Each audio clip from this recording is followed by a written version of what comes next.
Hello, viewers. Welcome to another episode of PHESA Personality Profile. My name is Gloria Ama-Azi, and I'm here with. I am Anthony Safo Osei. It's good to have you with us once again.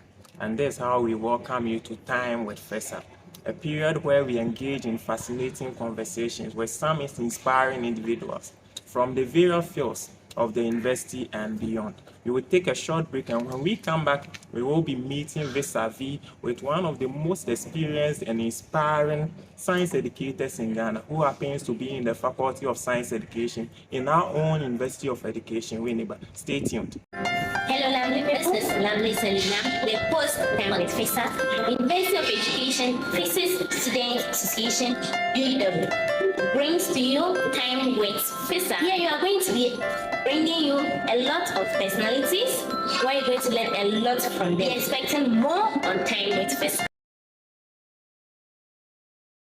Welcome back from the break. As indicated earlier, we have with us one of the outstanding, prominent, and highly esteemed professors of the Faculty of Science Education, UEW. He is in the person of Professor K.D. Taale. Prof, you are welcome. Thank you very much for your introduction. Prof, fast forward, let me utilize this opportunity to again wish you a very blissful and blessed birthday. We pray that all your heartfelt desires be fulfilled in the name of Jesus.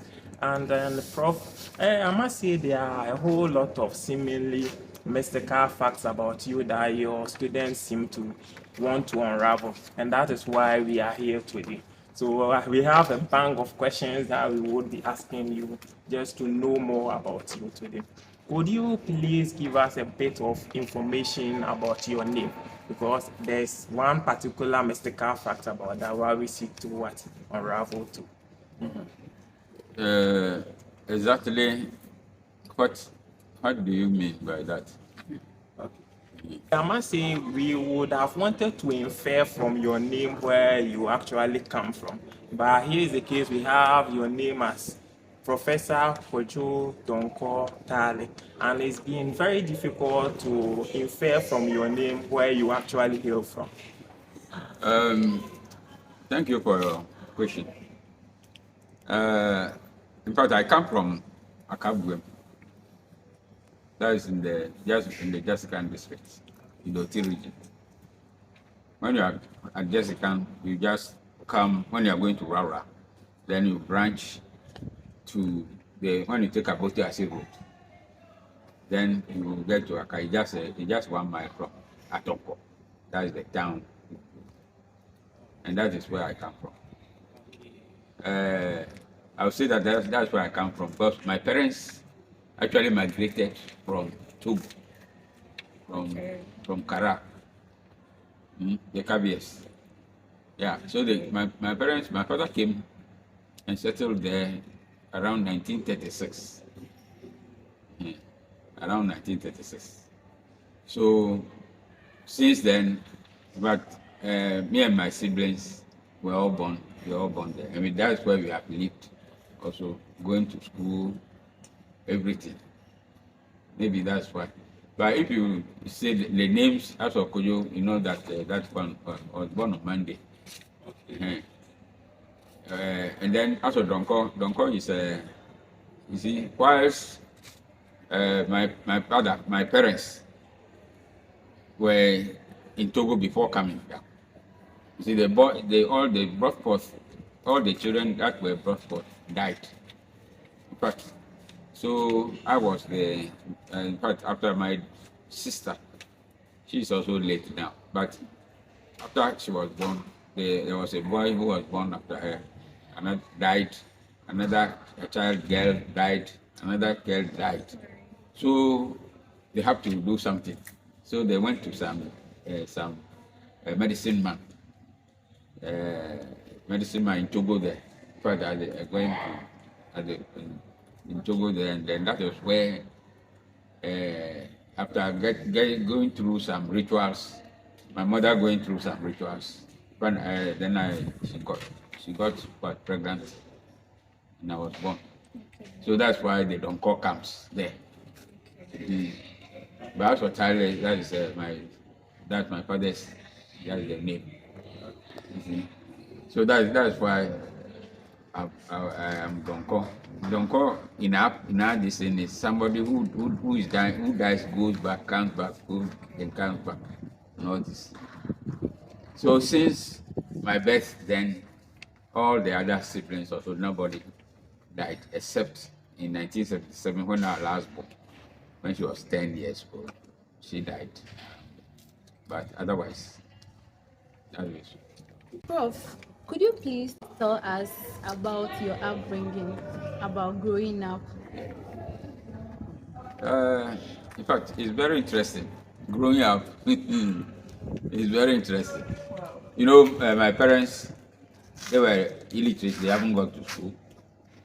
So, we're in the village there. In fact, that village, you see, when you get to Accra, then around that time, they had the cocoa station, Accra cocoa station, which is about some, I would say, maybe about some more than some 8 kilometers away from town.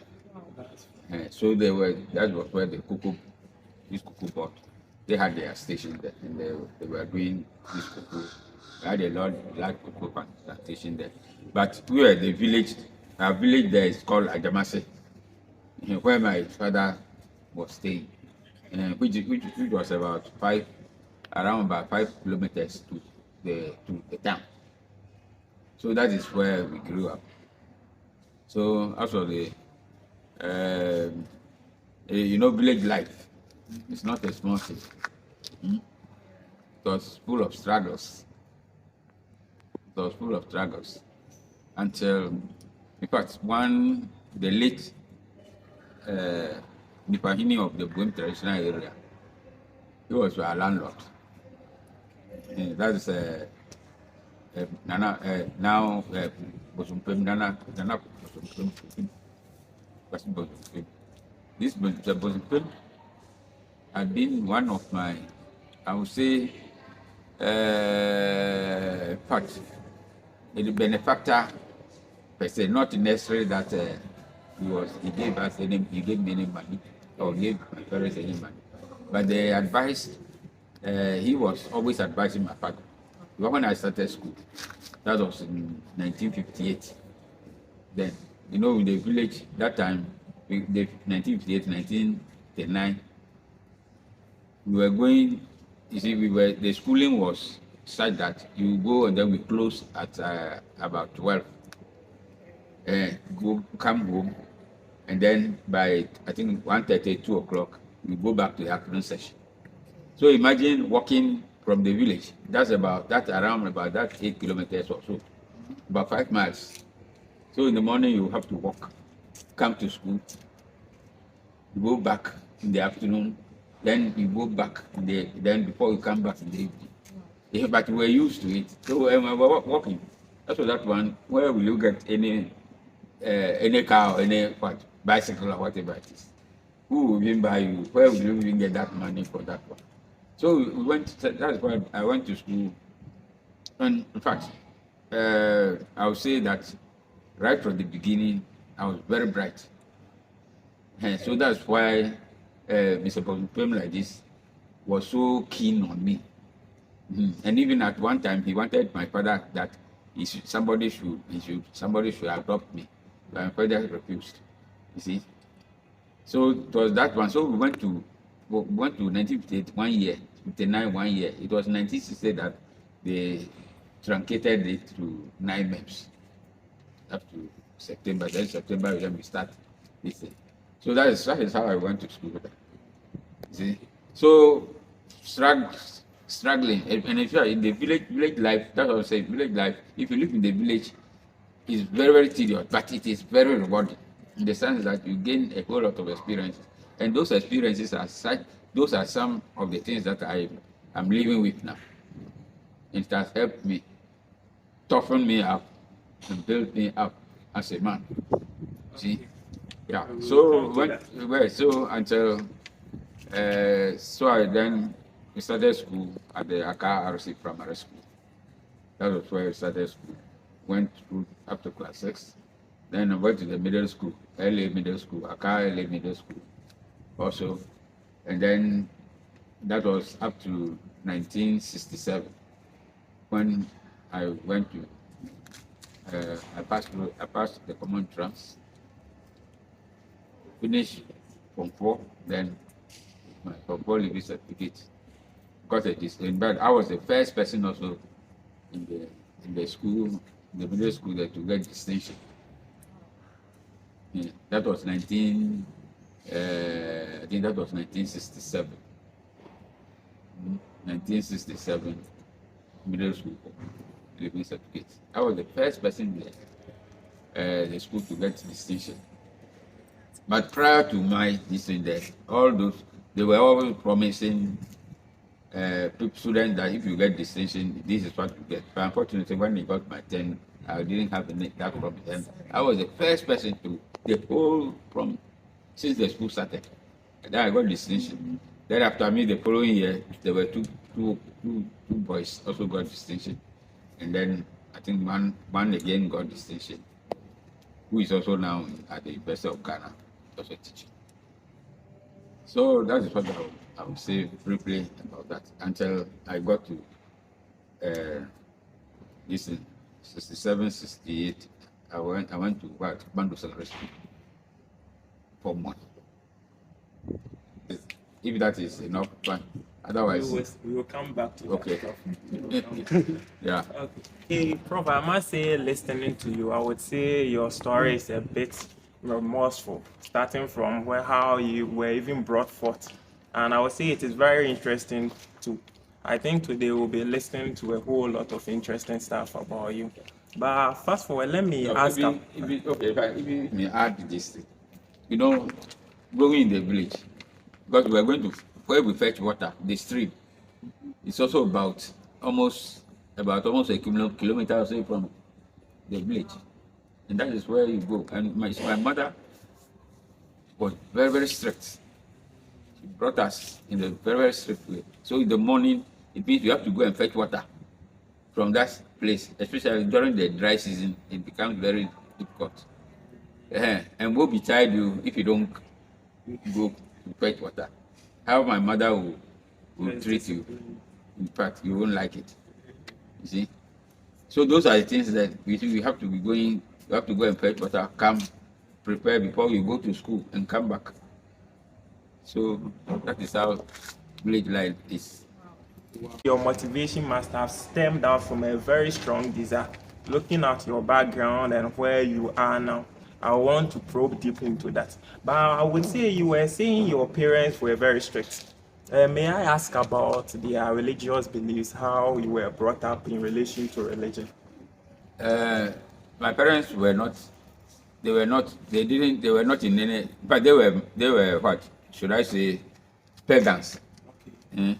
They didn't go to any church. But we had the opportunity because we were going to school. So after that I was in the Catholic church. That was where I started. So but they encouraged us, all the children. So we after church, after Sunday, we go to church, come back, and all this is there. So after that one, although they themselves were pagans, they didn't go to any church, but then they allowed the children to go to church. So I should say that is how we started. When you go to the secondary school, how is life over there? How did you come out to complete and then enter into college? Yeah, but that is also another very interesting thing. You see, to be honest, my father had no money. You see, I would say he wasn't so poor, but he wasn't rich. I could take care of this. But to get around that time, also money matters were very, very what? They were very, very serious. Although we had this cocoa, we get this when cocoa season comes, the money comes, and you know this farming, making this other peasant farming, maize, cassava, plantain, and all these things. Those are the whole things that they do. So when I got that's why I said that it was by the grace of God that I entered the secondary school because I was thinking that I would go to the training college then. Yeah, because honestly, I was very bright, and because of my brightness like this, all those people in town were very eager that I should get to the secondary school. In fact, when I was in Form 2, this elementary Form 2, I passed the common trust. I passed, I think that was Bishop Herman. But where was the money to go? I couldn't go. The following year, I took the common trust again, passed to Hawkeye EP Secondary School. Oh. I couldn't also go. Then I got Form 4. Then finally I passed. I got Bando Secondary School. Okay. So to go there, I would say that my father had to struggle to get me to the school. When I got to the school, I didn't have any money. But but the first year I was in the boarding house. All right, for the first term. But after the first term, we saw that it was so hard to raise money to go to secondary school. You know, those times like this, these are literally this. They feel that you should have so much money before you can send your child or your ward to secondary school. See, but I was lucky in the sense that I went through and I had to struggle. So when I come back during the holidays, so the first time, when I come back during the holidays, I do this farming, this lean season based farming. Okay. And that was what I did. I'll farm and then leave the farm with my mother. And my mother will look to get it. Because once you get it weeded and all this, and the produce that she will get, then she will put that money down for me to use in my schooling. So that's how I did, and then I got to this. I got along. But I think the first year like this, after the common trust, I won this CMD scholarship. But unfortunately, you see, this, they didn't give it to me, and I think I don't know what happened. But I heard that I got the scholarship, but I didn't get. But I went to the headmaster several times. Headmaster several times said no, this one. So I had to go through. So after the first step, I struggled. So I had to be a day student. So my father, in fact, my landlord, this is Mr. JB, was some people like this, got me another agriculture man friend at Bando there, who I went to stay with. So I stayed there for second term and third term. But then I saw that the man also didn't have a wife. I had this, but then the way things were moving, I felt that no, I couldn't stay there. Because the man was always thinking as if, what we call kanchima. I don't know whether you know. Concubine or... No, kanchima is what, you get somebody to be cooking for you and you pay. Okay. The man was behaving like that. So I felt that, okay, fine, if that is the case, then I will also move out. So I went to the town and got a rent. I rented a room with other students who were there also. So we had to struggle. So in fact, I would say that we go to the dining hall. I'm talking about primary secondary school, the dining hall. Anytime we get surplus, as for that one, we make use of it. And that is how I struggled. So finished for month. So when I finished for month like that time like this, we after they have this order of merit about this. In fact, from Form 1, Form 2, and Form 3. And you see that time, you see, when we come, we know it is when you get your report that you know your position. They don't announce it anyway. But you see, nobody beat me from Form 1. Form 1 we do all subjects. We do all subjects, and I was not an ABA. I didn't study ABA, so I couldn't. I didn't take the ABA. But if I take it, definitely I'll get 0. Around that time, and unfortunately, they were not also taking tree because we learned a papin tree. They were not doing any tree there, so they didn't have any teacher. So and so it was heavy. So they excused me for that. So I would say that from Form 1, Form 2, and Form 3 like this, I was the first. I got the first throughout. But you see, when we come, especially those who got second, third, and this thing, every time they come say, who got first at all? Then, I mean, after all, who will say that he has got first? You see? Then they were doing, then they will say that I use it to, and I said, well, how, I don't know, how do you know? I asked you, what did you get? What is your position? You won't tell me. And then why should I tell you also? So, and then until we got to Form 4, when we now broke those doing arts and then the other subjects, and then those doing science. So then we broke that. And then when we broke away like that, then we didn't have this order of merit, this thing again. But Form 1 to Form 3, since we all doing the same subject, it's very easy. So because of that, all the teachers liked me very much. You see, they were encouraged. So I went through and then got to Form 4, Form 5, doing science. Finished Form 5, and then I got to this. I took, the schools. I chose what? St. Peter's. That's good. Unfortunately, I was called for interview there. That was my first time of even when I was to go to interview, because I only stopped at one. And it was one time, we had a bone shaker and we came to excursion in Accra, came back. Otherwise, I didn't travel below. So I had to go to Ngotiakwa. Where is it even? I don't even know. So we took a car from, from Howell. From Howell, I took a car from Howell to to Nkoko. To Nkoko. Unfortunately, on our way in one of the villages at Chito, there was, there's an embankment, there's a slope there like this. And that day, there was a car, and then the fitter, I think, went to fetch water on the road, and he was carrying this water to go and put it in the car, in another car. And then, unfortunately, our driver knocked him. So we had to stay there till I think the police came and all this. But fortunately, he didn't die. So they took him away to this one. So, but we spent more than 2 hours there. Imagine somebody who is going somewhere and I don't even know the place. The way because the driver took a decision.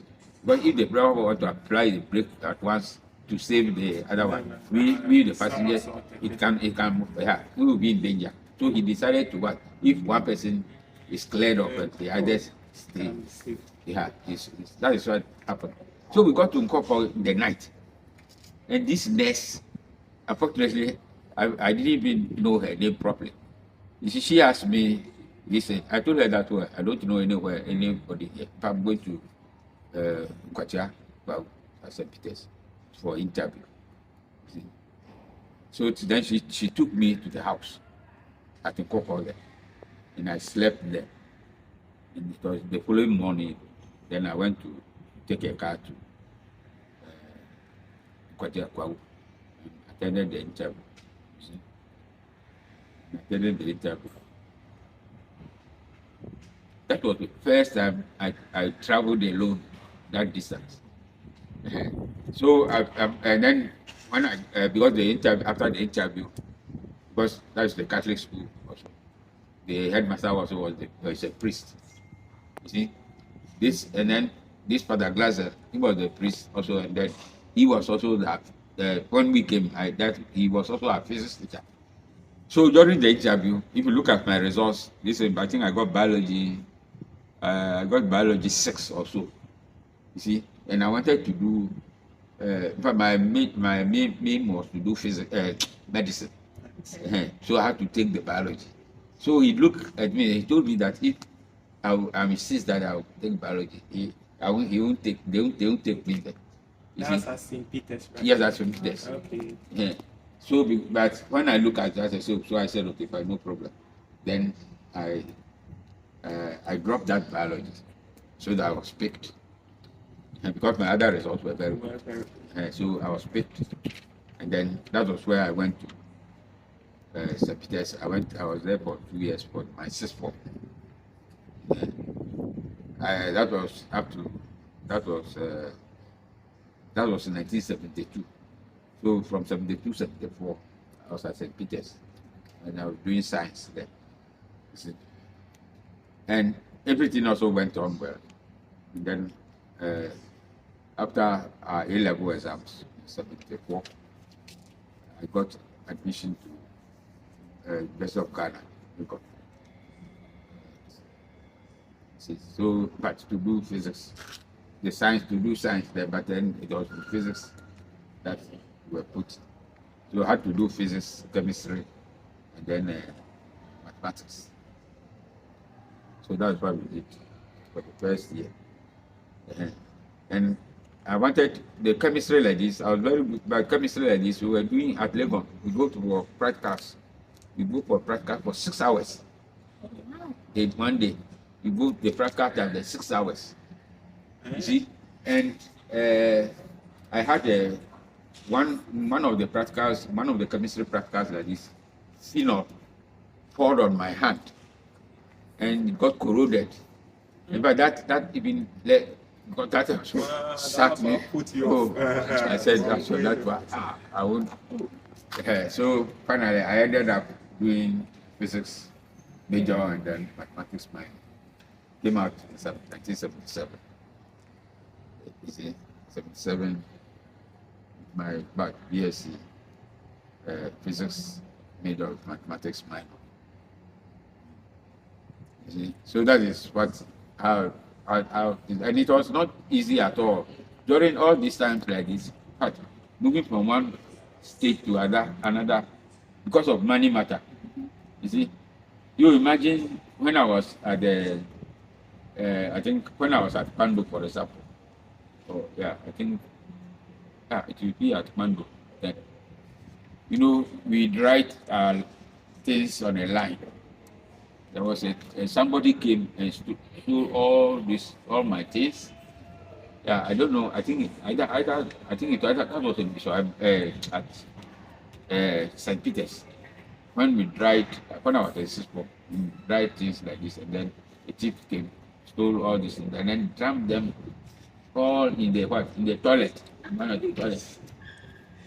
You see, imagine how to get replacement there. It was just providence, but I managed to go forward because one thing that saved me also that, but I don't compare anybody with me.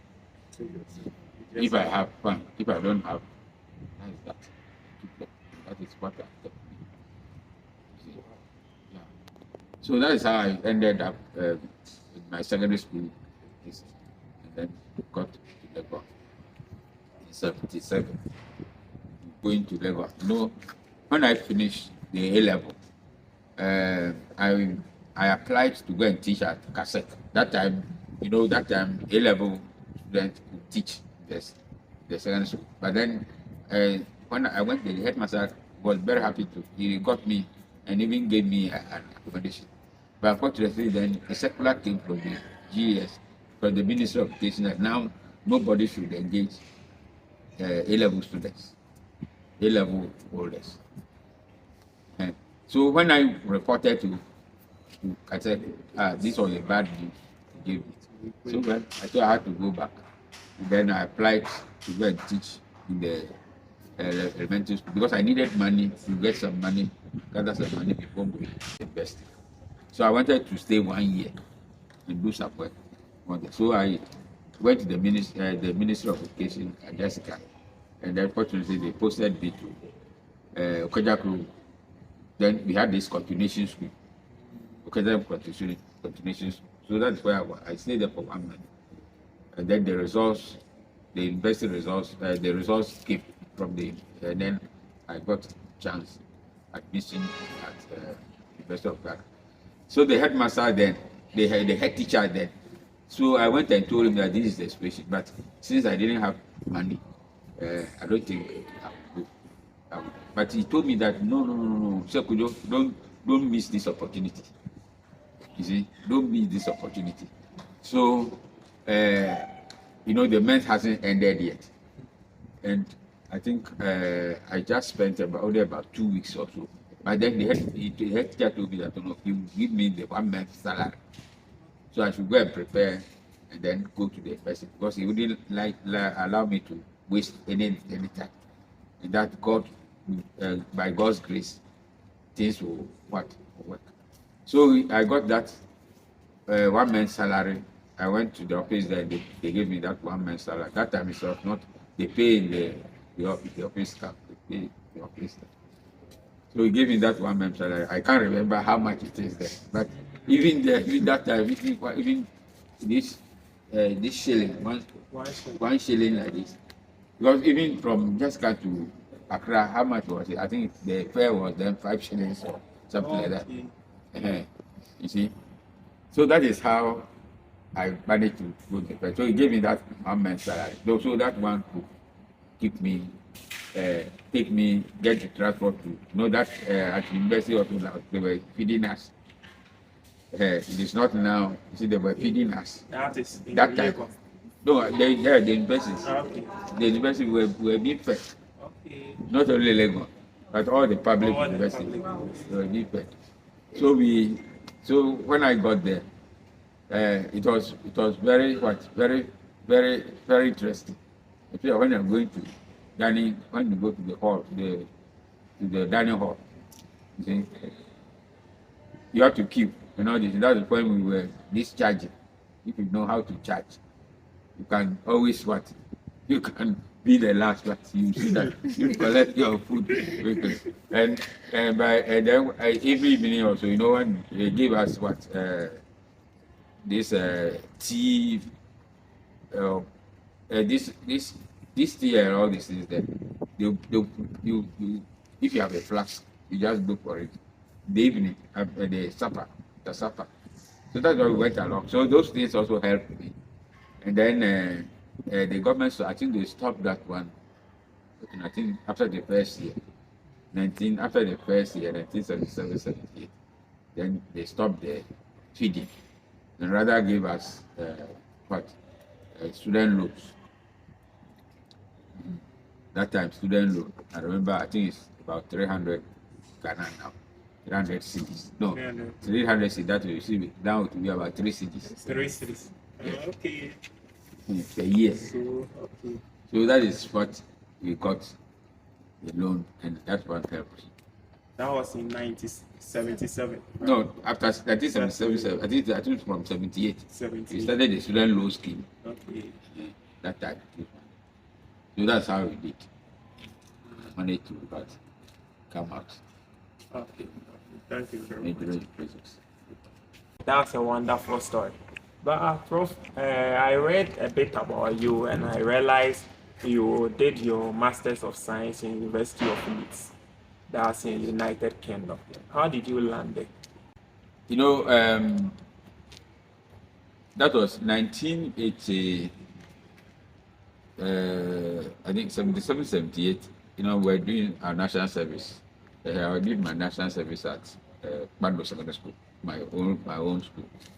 But when we finished at Legon, they scouted. They came and scouted the research institutions that just came. And they scouted, and then they targeted some of us to this CSR, Council for Scientific and Industrial Research. Part of the industrial research. So after my service at Bando Secondary School, I came to.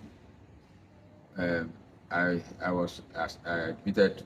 I got employment at the Social Research Institute, Council of Scientific and Industrial in Accra. So we are just at 37, opposite that one. Then get the institute. So I was there for. I was there for 1 year, and then before I went to Cape Coast to do my masters, the MSc in physics. So finished that one in 1984, and because of the aluta and all these things. So I got and then it was 1980, around that there. I went to, I think that was about 84. Then I went back to the CSR.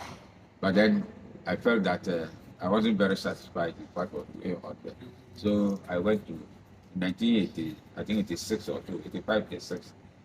I went to the Ministry of Education again, but was posted to Rara Secondary School. So at Rara Secondary School, I went to Rara Secondary School before going back to do my postgraduate PGC. So when I finished that one, in the I think 93, 92 or 92, I went back to cassette. KGB Asato Senior High Service to teach there. So it was there that I got chance to come back to come to the university here. You see, apparently in 1987, I was released from the GS to that time then ATTC, this Advanced Teacher Training College, South Campus. South Campus, okay. Yes. Yeah, because I had the principal then was Mr. T.A. Yeboah. He was my friend because where we started when I started marking, I was marking general science physics. He was marking general science chemistry. So we have been going to Nigeria throughout for the preliminary coordination. That's drawing the marking schemes that we have been going to Nigeria, and then come back. So he said no. I said I was wasting my time at the secondary school, so I should come here. He was the director. So I should come to this. So he forced me. So finally I said okay, fine. I went there, they released me to ATTC, Advanced Teacher Training College. Yeah, that was it. Prof, let me ask. I was trying to find out how you got. Yes, that's what I'm giving you the genesis. So you came to the Advanced Teacher Training? No, I didn't. Because when in 87, when I wanted to come, that was the time they released the Mr. Boatin, T.A. Boatin, to Ashanti region as the Ashanti regional writer education. So he saw me and then he told me that, I'm not here, but I want you to come to this place. So when I came, he had left, but he said, although he's left, I should still come. So when I came, they were tossing me with accommodation, and I looked at WINNEBA, the way WINNEBA was so dry then. I said no. Then because I felt that there is no any better opportunity to stay at WINNEBA. Okay. And then, so I went back. So I went back, went to Togo to teach there for 2 years and came back. That was when I came back before I went to Kasek, and then I got chance here. So it was here that when I came here, it was here that I got the opportunity of going to Leeds. Yes, on ODA scholarship there. We were doing, because all the lecturers here were the lectures, the science and other lectures also. They had a program. So that is how I got to Leeds. You see, so when I was going there, then the coordinator of the ODA, Overseas Development this scholarship, he went there when we went for an interview. Then he gave me MPhil. You see, an MPhil like this is more than 1 year, but this thing was just 1 year. So they asked me that if I insist on doing the MPhil, then that definitely I will lose this. The scholarship. They will give it to somebody. Okay. Then I said, oh, what will I lose? So I went there again for another my MPhil. And that's why I went there in 1995. 95, 96, 95, 97. So I was there for 1 year. That is how I got to this. Yes. From the background check I did, you landed in UEW, then Advanced Teacher Training College. That was in 1993. Yes. So it took you 3 years. So when it was 92 that they converted the colleges now to the university college. To university college. Yes. So it is 7. If I had come, if I had stayed, then that would have been, I would have been at ATTC. Okay. But when I did that 93, when I came, we had to come for another fresh interview, and then I was admitted. I was picked. That is why I came. So by that time it was the university college. We completed this model, and I think some of the lecturers who were not part of were then sent back to GS. I was a bit confused about why you had to come back to do your PhD in the University of Cape Coast, because I think it's everyone's dream to be studying outside the country. Even as a younger one who is coming up, it's my dream to be studying outside. So I couldn't fathom how you got a chance to go outside to do your MSc and you decided to do your PhD here in Ghana, particularly in the University of Cape Coast. Yeah. The whole thing is that fine. I was there all right. That was what I was saying, that MPhil, because if I had done the MPhil, then definitely I would have continued to do the PhD there before coming. Okay. But we did MA. So if I had money, but I thought that when I come back, there will be other opportunities also to go back. But unfortunately, things were now being very tight. Then I saw that I was also growing, so there was no, and then the university structure. If you don't have a PhD, you are not. No, it's not that you are not even copyright, because you are not even then safe at all. Okay. Because you have to confirm your position. So that is why you have to consolidate your position. So that's why finally I decided, okay, fine, then why don't I go and then do the PhD at Cape Coast? That's why I went there. I've heard a lot, and then how you didn't have interest in chemistry, and you wanted to read medicine too, but your biology was 6, so you lose interest in that part, and you had interest in physics. So now I want to ask, do you have any regrets reading physics? Oh, but I have no regrets at all. But my colleagues, those of them who are doctors, that is Dr. Siasare. He was my mate at a sixth form at St. Peter's.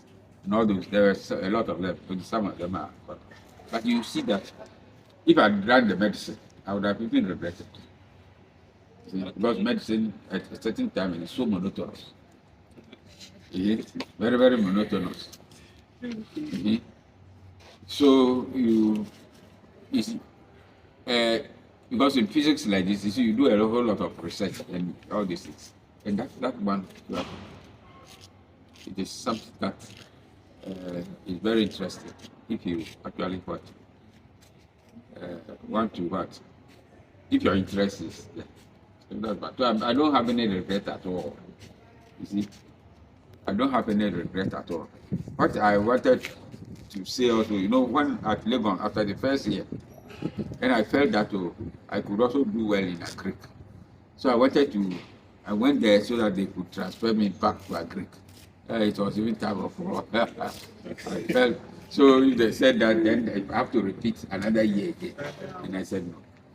That's why. Otherwise I would have ended up doing Agric. Because even some of the who were in Agric came back, left and came back to the pure sciences. Yeah.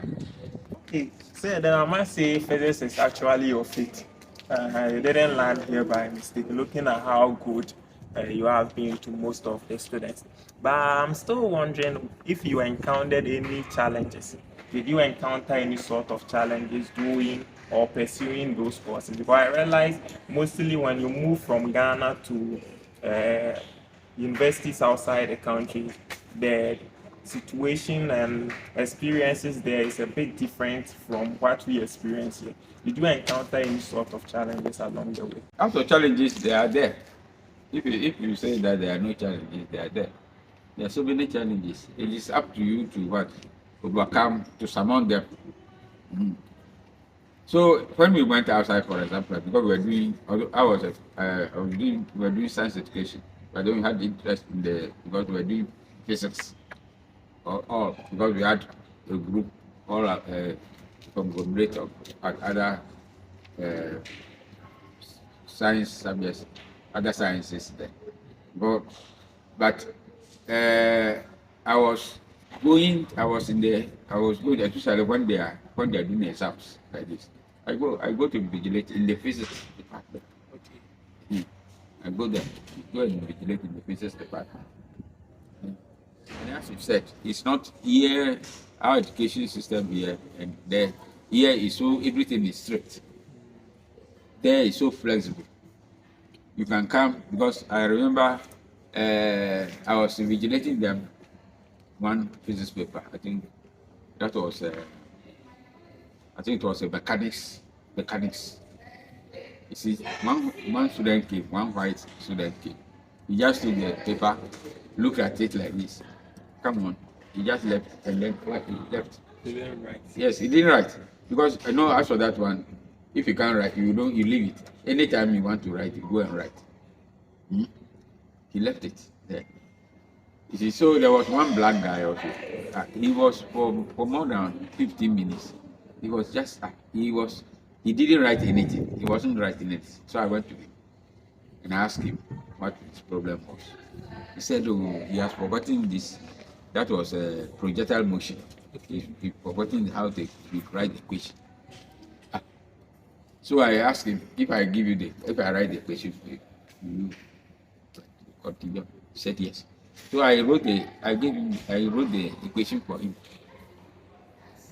And immediately I wrote the equation for him, he just bent himself and started writing. He never even wrote it.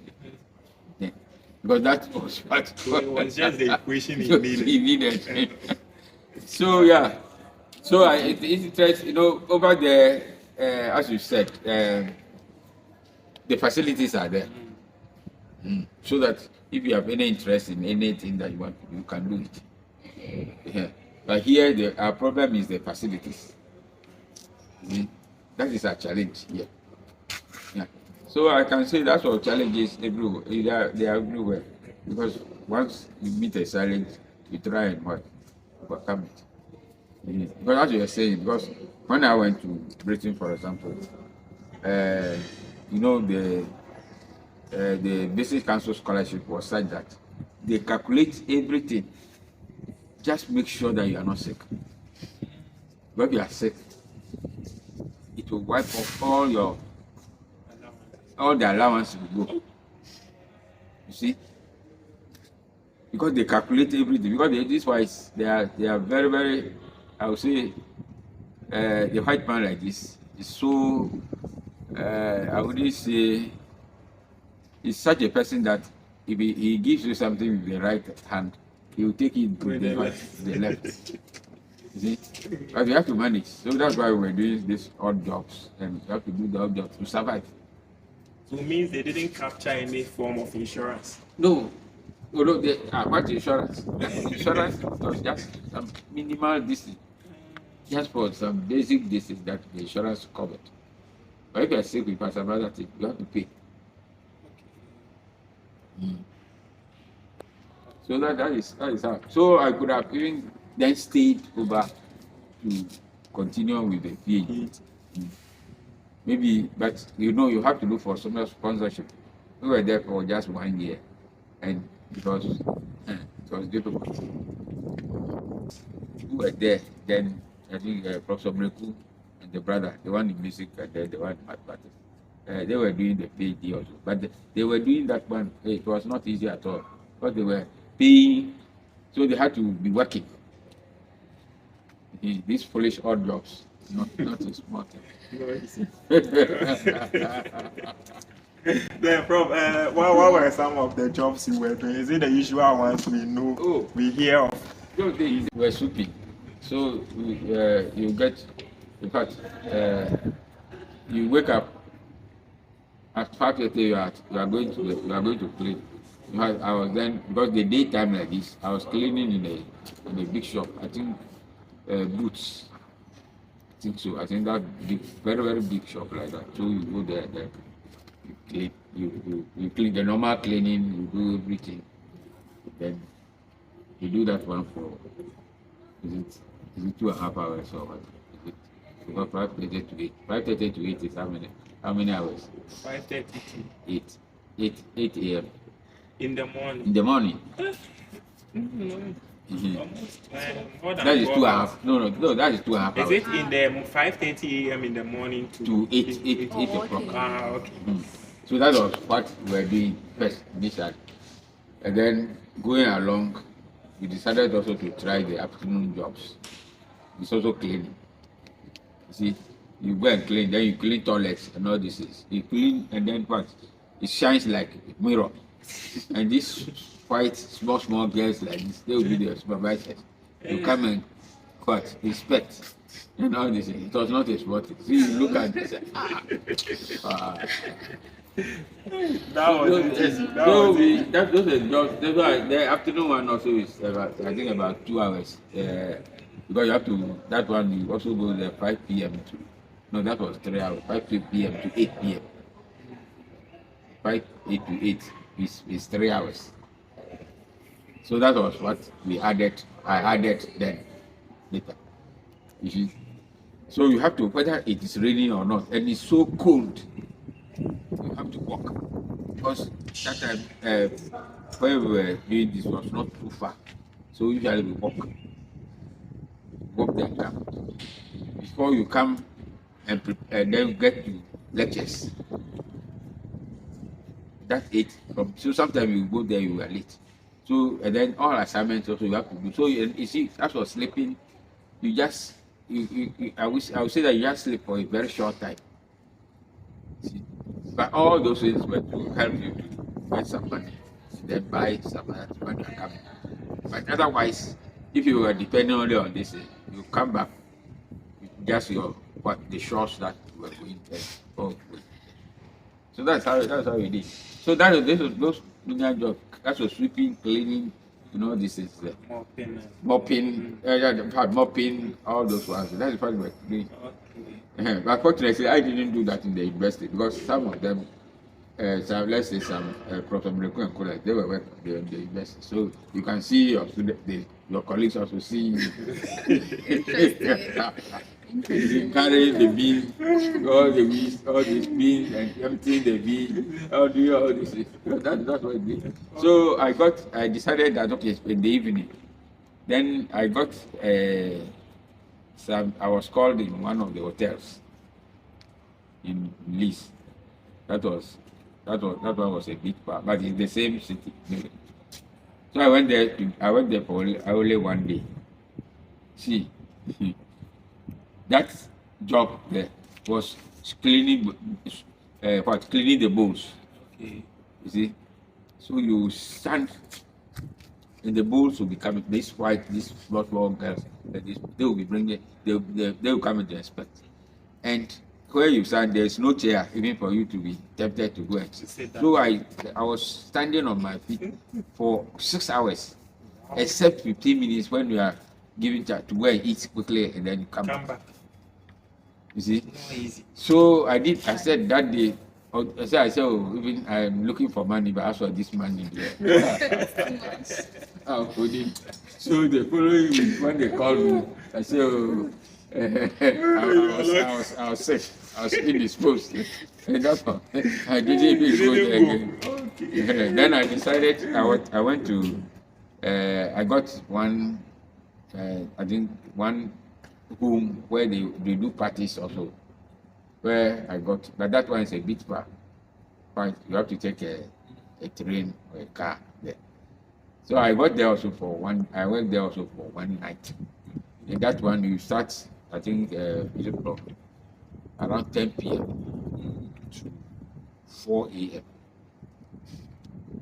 Till 10 p.m. to 4 a.m. Yes, till the party. 6 hours. Yes, 8 hours.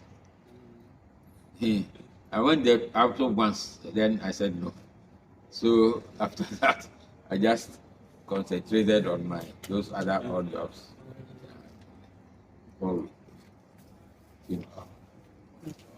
I remember in one of your lectures you mentioned that you one time handled some foreign students. Was it when you were doing your masters in the University of Leeds, or it was something else? University of Leeds, we were going, but since we were doing education, we had the chance to visit the schools, move the primary schools and all these things.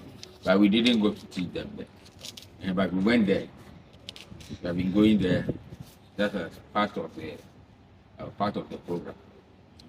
But what I was the time I had to teach was in South Africa, because in 2001, 2001, they launched this. I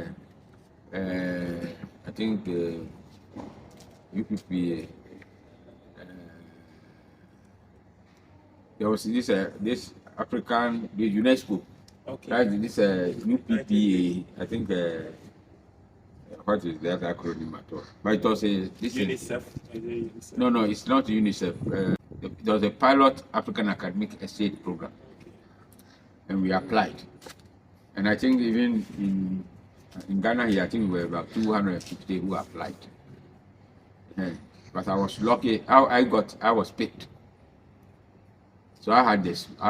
They gave some, but for the science, I was picked for that side.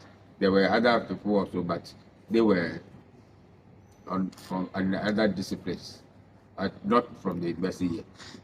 So that was the first pilot program that they were doing. You see, so I got the sponsorship. I got the scholarship there. So, and I was sent to South Africa, University of Western Cape, in Cape Town.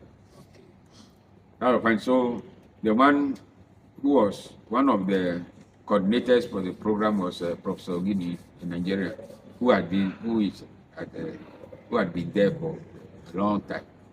You see, so when I was going, when you are going, you have to get a host, because you have to get a host. Just like when you are going for our segment, like this, your mentor is there, who will be working with. So Professor Ogini was my host. You see, and he wanted to go to America, US. So he was waiting for me. So this 2001, I had to, I think, we left here, but it was 14th February that I left. I left here 14th February. Got there. And then he just welcomed me.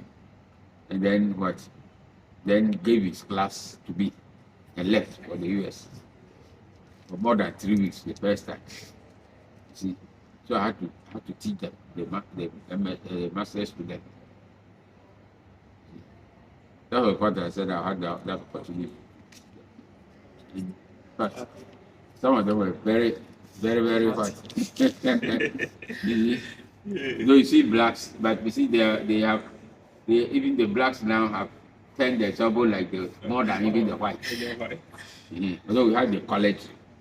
Because know that time, apartheid time, the university there was for college, only college. And you see, the University of Cape Town was for whites. So it was a college district, so the Africans and all, they too were there. But the blacks also, so the blacks, anything were there. They were all that was fun. Yes. So I spent 6 months there. And I spent 6 months there. Came back I think it was in August. Yes. So during that 6 months time also, I had the opportunity to travel to Kimberley area. From Cape Town to Kimberley, it's about around 980 kilometers, almost there. But I had the opportunity to go there. I think I went there. I went to that area there about 3 times on these projects that we were doing. Because over there in South Africa also, you see, the university, they don't have cars like how we have cars here. They only have got like cars for just conservancy, all those ones. That's all. They don't have any bus that the students have. So if you are going to travel, then you go and hire. The hire companies, they are there. All that you do is that fine. You go there, they'll fill the tank for you. No driver, you will drive, you have to drive. You see, by that time like this, so usually there was a white lady who, and then there was this who drove. So we drove from that one, then it took us about almost 10 hours. Stayed there for about 1 week. So I taught all those villages that you see that in South Africa, because the whites were everywhere, not like here. So you see the road network like this, very good. And then you see any small town also, you get any big shop that is in Johannesburg. If it is in Cape Town, it's there. So that's what the rural areas like this. You don't need. There is no need for you to say you want to leave the rural area and come to town like here. No. But actually, I enjoyed this because I learned so many things there. And it was that time. That was when I was doing my PhD also. So I had that opportunity using that also to shape my PhD. Came back. Prof, in our academic discourse community, there are leadership roles that we pick along the line. I would like to ask, from the elementary through to this level, is there any leadership position that you held? Like in the elementary distance or what? Throughout. From basic school, secondary school, university, then as you are working as a lecturer, Yeah. is there any position? Oh, that's what leadership roles.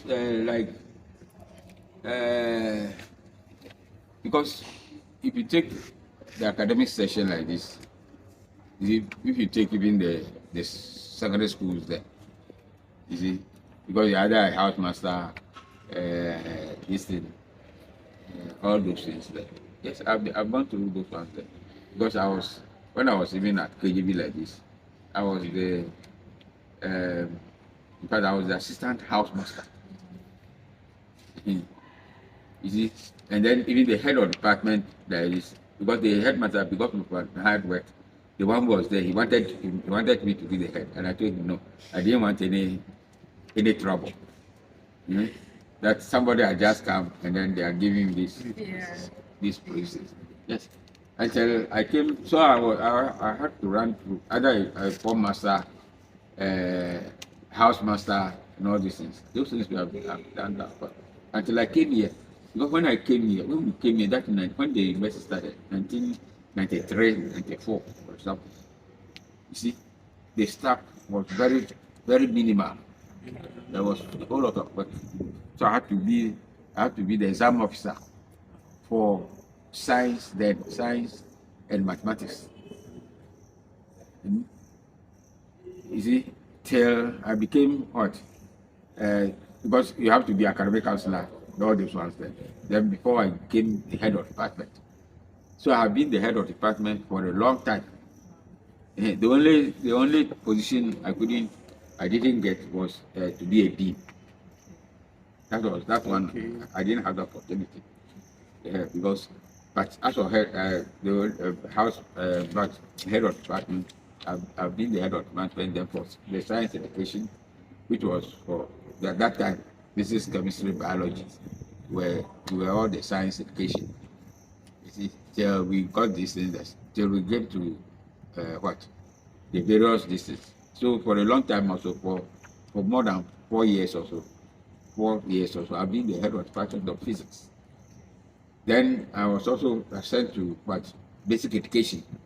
I think that was 2006, 2007 or so, where I was the head of department for basic education. Before the following year, I was brought back to physics again. So those are the ones till when we retired. In fact, I retired in 2015. September 30th, 2015. And even there, so still there, I went to basic education. Integrated science. I was the head of integrated science there for 3 years.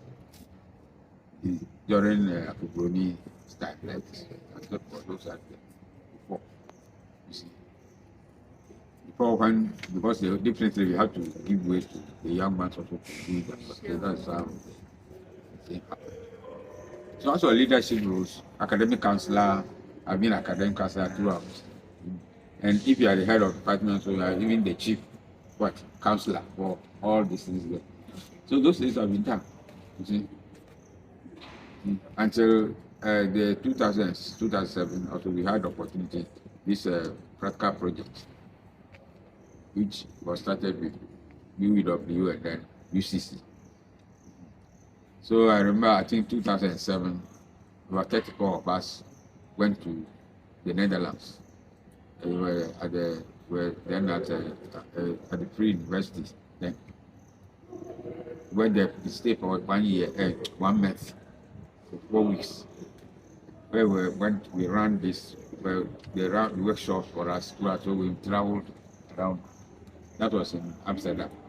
Then the following year, they trimmed down the number, and it was the heads of department, and I think there were some coordinators, this or that. Said, I think that was when we were very few. Yeah. But the first one, I think, were about 34, both UCC and UW. The next visit, the following year, we went to Utrecht, University of Utrecht, where finally, I think Professor Anchi, finally, they got, it was always one of the scholarship also graduated from there. So we went to Utrecht also, and then continued from the workshop for the practical project for 2 weeks. Okay. Those are some of the things that. Prof, I also read something like you being the Director General for the National Council of Curriculum and Assessment. And I remember back in Taale too, I saw that for so many of the academic papers you were usually referenced. Can you give us a bit of first-hand information about that one? No, I wasn't the Director General. It was only that we were doing some collaborative work with them. Okay. That's what that one. So I wasn't part and parcel of the artists, but we were helping. You know, only time they needed some help, this one they come. Oh. So that is that. So that is not true that I was a director. That was what Gogo provided. No. No. So those ones, they would put anything. Yeah. Oh. So I'll check that one to see. Prof, although you have retired from lecturing as a worker, but you are still lecturing, is there anything you crave for before retiring from lecturing finally? As for that, yeah, so many things to crave for. But I remember in 2012, you know, as part of the university, you have the opportunity to go out for 1 year on sabbatical leave. So I have been here, you know, because of the schedules here. 2011, I decided that okay, fine. Because if I don't do that one and I get to retire, they won't give you again. You won't get the opportunity. So in 2012, I had the opportunity. I had the sabbatical leave. I was accepted at then this Modibo Adama University of Science, Modibo Adama University at Yola. But then it was then Federal University of Science and Technology at Yola. That's at Yola. You know, that's in Adamawa State, the north. I think that was the north. Before they were the northeast. Because from Adamawa, then you get to Benue down this way, the river Benue. It passes through Yola anyway, and then you are getting close to Cameroon. So I went there and taught at the university for 1 year. In those places, I had the opportunity to have even stayed there, but because of the Boko Haram, this one, then I had to come back. So as for this weekend, what we want to what? Also before I leave, I want to see that the faculty is strengthened. But the young ones like this, we bring them up so that they can take over from us and do what is necessary with them. So those are some of the things. Let me dive a little bit into your nuclear family background. How many kids do you have? Can you share a bit of that information with me? Yeah. In fact, currently I have 9 children. Wow, great. With my first wife, I had 5 of them. But we have separated a long time. So the current one, they have four of them. So, and out of the 9 children, there are 2 boys and the 7 girls. Yeah. But all of them, in fact, they have all gone through the university. In fact, two of them are now, one is in the US, also doing this thing. Although she has done masters already, but she's going to do the PhD. Then the other one is in Canada. She's married, but she is now in Canadian citizen. So those are the boy. The other boy, he's also a lecturer at I think University of Kara. He also did microbiology in Togo. So he is there. Yes, he is there. And the other ones, they have a nurse, and then the other also they are all Kara. That's a very wonderful. Yes. So I have a very very nice family. But it wasn't easy bringing them up. But by God's grace.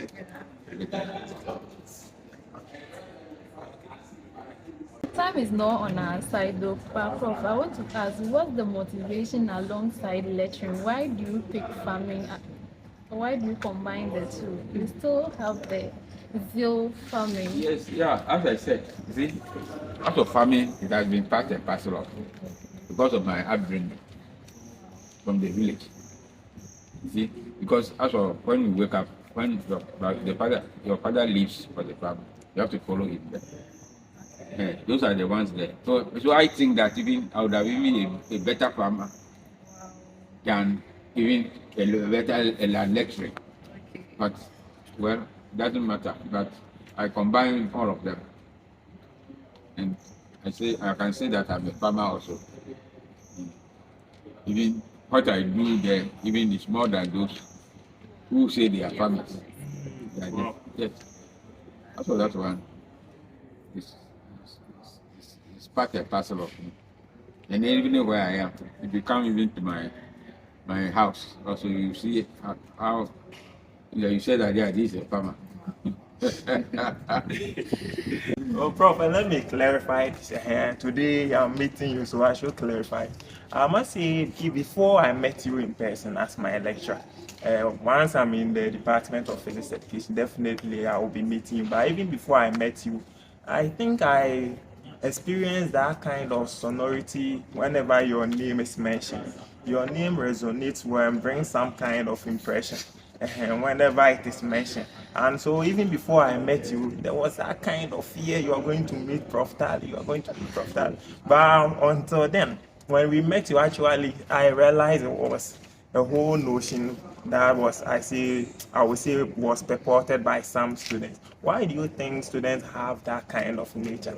They paint lecturers in a particular way when you meet them, it's different from as they were mentioned to have been.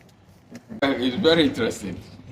You see, I don't know why, I should say. You see, because until you meet me personally, because people have a whole lot of misconceptions. Okay, because some people will say, listen, I remember when I was going to KJB, I went to go at the GS, then I met one of my colleagues, Mr. Chepo, who now was Assistant Director for National Service, but he's also retired now. I met him there, and then he was asking me, Sekojo, where are you going? I said, oh, I'm going to KJB. I started to senior high school. He said, the headmaster there is very, very wicked. Wow. Hey, can you stay there? And I said, well, I don't know the headmaster in the first place. He said, one tall man. Professor Medecas. So I don't know him, the professor. So what, since I don't know him, if I go there and I can't stay there, I'll go because with my qualifications, I can get anywhere to go. You see, so that has been the, and then so the student unless you meet me personally, you not know. I remember my wife even, she's a midwife, and so when I go to the hospital, then the colleagues will be asking that your husband looks so serious. Does he smile? You know, he said, until you meet him. Is it until you meet him? You see? So when I came here, also maybe students, but when you get close to me now, you become my friend. Through that, even I had to help so many students, both financially. Here. You see? But I don't know. Maybe as we're talking, maybe until you receive me. But me personally, I'm very serious. If whatever I do, I'm serious with it. I don't play with it. I think it stems out from the way you were brought up. Yes. Yeah, maybe that's why. So it's just should I say it's a misnomer that they do that one. It's all. Prof, you have worked hard, diligently, and so on. So I would like to ask, do you have any expectation for this university and the Department of Physics Education? Oh, yeah. Very, very, very great expectation. I believe the university now, although we have a lot of challenges, but we have the potential to grow up to be a very good, a prominent university in the country. And as for the department also, now we have at least that's why we are bringing those young ones also and we will encouraging them to work very hard. And we hope that in the next few, you see the department. When they mention the department, you said yes, this is Department of Physics Education, UEW. That's where I want to go. Wow. Wow. But that's what I said. But I have very great expectation of the future. Yeah, interesting. We are about ending our conversation, and I might say I'm even becoming sad that we don't have my time. I think we will have to come again. Before we end, I want you to give some words of encouragement, particularly to females who fear to study physics. As we say, you see, when we mention the physics, people think that it's so difficult, but it is very easy to pass physics than chemistry or even biology. That is so. What I would say is that fine. If that is your interest, come. You will see that when you come, you won't go back. You won't go anywhere. See, but we shouldn't listen to our peers and colleagues, what they say. Okay. If you are interested, and I encourage all the females also to come to the department. I hope that in future also we get a very sizable number of them. The department, so that when we get the female lecturers also they inspire.